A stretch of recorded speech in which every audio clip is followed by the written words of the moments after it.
अनि एकदमै सुप पनि पुरा उमाल्नु लगाएर चाहिँ ठुल्दाइ लु हप्काउँ त थोरा थोडा पार्नु सकिँदैन होला कि तातोले गर्दा अलिक जाडो धप्पा भइरहेछ कामै नै छु म राम्रो दम छ ठुल्दाइ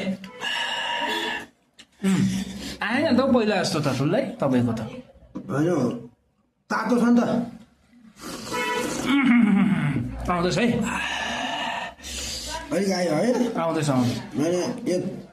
त्यो ठुल्दाइ हातले खाउँ होला हौ यो त आम्बो यो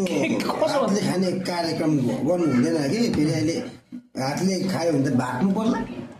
पैसा नतिर्नु भाग्नु पऱ्यो नि त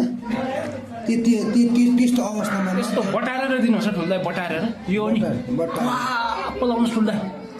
अरे बाप बाप बाप बाप ठुल्दाइमा दम छ है ठुल्दाइमा दम छ ठुल्दाइमा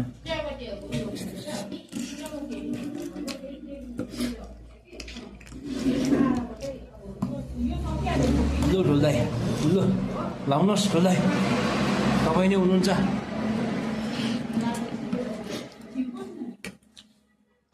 आम्मा स्वादिलो स्वादिलो तपाईँको मुखमा पानी आयो भने चाहिँ हामी जिम्मेवार छैनौँ तातो भएर चाहिँ एकदम क्या घाँटीमै भेटेर छ पिरो पनि लाउनु भयो नि त अलिक अचार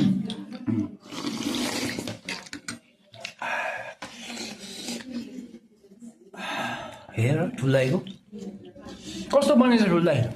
आम्मा एकदम स्वादिष्ट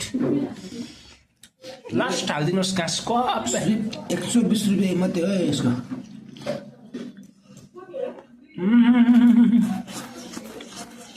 सुप चाहिँ धलप्पै पार्नुहोस्